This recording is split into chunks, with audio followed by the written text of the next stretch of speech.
Segala hal yang berjalan selalu memiliki jejak, asal dan awal dari langkahnya. Begitu pula halnya dengan pesantren ini. Pesantrenlah yang memiliki peran penting dalam pembangunan dan pengembangan agama Islam. Masih jauh depannya ya Pak? Itu di depan mas, sebentar lagi sampai. Lumayan juga ya jalannya? Iya, nanti juga terbiasa. Di kota Bogor inilah berdiri suatu pesantren tertua di kota Bogor, dibangun oleh Ki Haji Elon Syujai. Di depan kita sampai ya mas. Oh baik Pak. Inilah rekam jejak pembangunan pesantren Darul Ulum.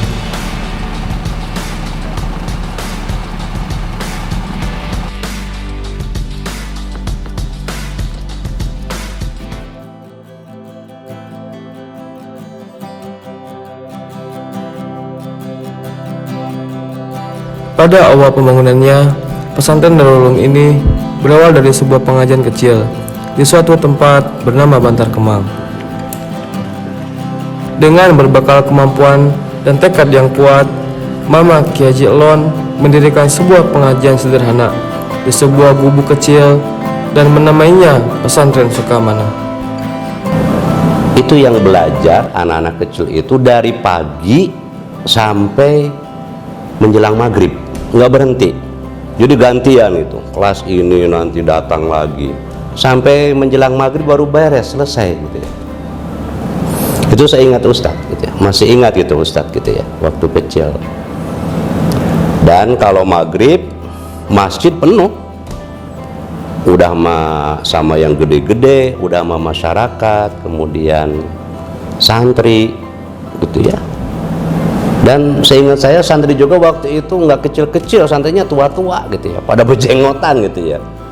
Tapi tinggal di pesantren gitu ya, tinggalnya di pesantren.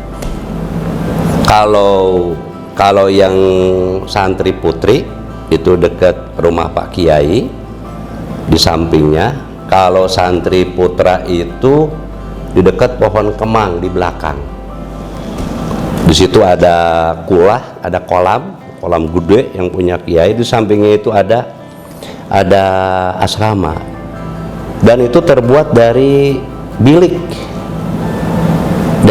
Dari bambu yang di ini itu, dianyam itu, dari bilik semuanya. Seiring berjalannya waktu, pesantren ini terus berkembang dan bertransformasi. Perjalanan tersebut tentu tidak mudah. Bagaimanakah caranya pesantren ini beradaptasi dan berinovasi? Mama tuh nikah dengan almarhum Pak Haji Abdul Latif tahun 1966. Nikah tuh tanggal 16 Agustus, tanggal 17 Agustus langsung diboyong ke sini. Nah, ini di Darul Ulum udah ada pesantren, udah di depan udah permanen, tapi dengan dengan ininya Sukamana, pesantren Sukamana tempatnya. Nah, sesuai dengan perjalanan karena udah banyak alumni. Nah, karena kan di pesantren kayak Asyafi'iyah atau Hiriyah tuh atas nama yang pimpinannya Pak Kiai. Kayak Asyafi'iyah kan dengan ya Haji Syafi'i gitu. Nah, akhirnya usulan itu diterima sama Mama Elon Syujai dengan diganti Sukamana dengan pesantren As-Sujainya. Setelah itu, pesantren pun mulai bertemu dengan era baru yang mengharuskan pesantren Darul Ulum berinovasi dan meningkatkan sistem pendidikannya. Kiai Haji Abdul Razak bersama dengan Kiai Haji Ahmad Dimyati itu berkolaborasi meracik program pendidikan baru di pondok kita yang ketika itu disebut dengan TMI. TMI itu adalah Tarbiyatul Muallimin Al-Islamiyah, disingkat TMI, konsep pendidikan baru ya yang diterapkan di pondok kita yang saat itu sudah bernama Pesantren Darul Ulum ya. Jadi Di Darul Ulum itu mulai berdiri sekolah formal, madrasah sanawiyah, madrasah aliyah. Hanya kurikulumnya itu sebagian besar mengadopsi dari kurikulum yang berlaku di pesantren Darussalam Gontor, Ponorogo, dan juga mengadopsi sebagian kurikulum pendidikan yang berjalan di pondok pesantren Dar El Kolam Gintung Balaraja. Nah, ini yang menyerapnya itu adalah Kiai Haji Ahmad Dimyati, ya. Jadi Madrasah Sanawiyah Darul Ulum, Madrasah Aliyah Darul Ulum itu madrasah formal, namun kurikulumnya sama sekali berbeda dengan madrasah-madrasah yang umum berdiri saat itu di Kota Bogor. Perkembangan-perkembangan yang terjadi di setiap hari, bulan, dan tahun menjadikan pesantren harus mengembangkan sayap agar dapat menjawab tantangan-tantangan tersebut. Maka pesantren Darul Ulum mulai melebarkan sayapnya dengan membuka cabang dan unit-unit kegiatan pesantren. Maka kemudian santri terus bertambah dan tidak tertampung. Dan almarhum Kiai Haji Ahmad Dimyati itu punya pemikiran jauh ke depan, mempersiapkan lahan-lahan pengembangan. Maka pada saat itulah dimulai program wakaf pembebasan tanah. Maka Ustadz Nasiruddin pun bismillah mulai pengembangan itu di Darul Ulum Darul Ulum Nagrak ini. Kebetulan saya waktu itu tidak mendampingi di awal-awal ya. Paling sewaktu-waktu saja saya datang ke Nagrak. Kalau ditugaskan saya datang ke Nagrak. Yang lebih banyak mendampingi di sendiri di awal itu Ustadz Fauzi. Dan yang mendampingi dari mulai sistem di awal di sini itu adalah Ustadz Iqbal.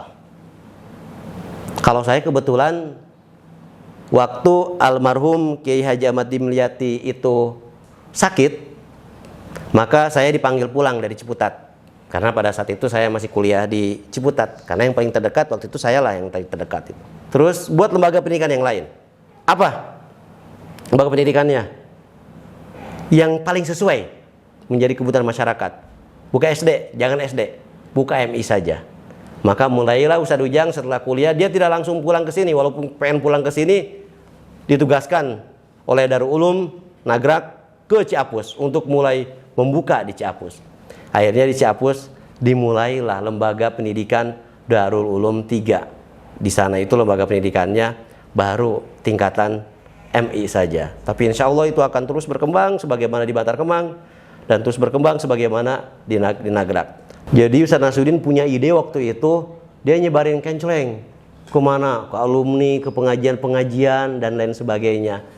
Yang menjadi latar belakang munculnya sebuah lembaga, akhirnya lembaga yatim dan duafa. Maka kemudian lembaga LYD mulai ditata sedikit demi sedikit, sehingga sekarang berkembanglah kemudian menjadi lembaga dompet dana umat. Bukan saja lembaga tadi yatim dan duafa berubah menjadi dompet dana umat, tetapi seiring berjalannya kemajuan teknologi dan sebagainya, dan di dunia media sosial dan sebagainya, kemudian lahir juga lembaga, ada yang namanya Darul Ulum Media Center. Hari ini memudahkan komunikasi lembaga dengan wali santri, dengan alumni dan lain sebagainya. Dan juga saat hari ini Darul Ulum juga sudah mulai memiliki, sudah mulai memulai sebuah lembaga perguruan tingginya, sekolah tingginya atau ma'had alinya. Jadi dan sampai detik hari ini silakan saja bagi yang ingin daftar ke ma'had ali, spiritnya sama. Spirit sebagaimana yang ada di kampus 2.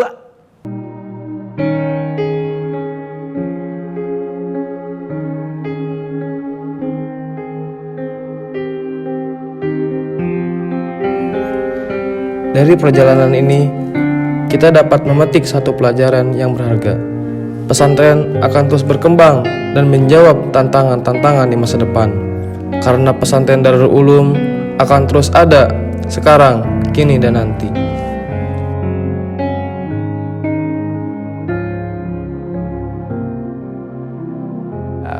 Di momen Muharram ini waktunya kita mengembalikan diri kita itu pada asalnya masing-masing gitu. Karena biasanya ya kalau sudah kembali ke asal masing-masing ya semuanya sama gitu. Sama-sama ya muridnya Mama Alon Sujai ya sama saja. Kita tidak akan pernah tahu akan berjalan kemana kalau kita tidak tahu dari mana asal kita.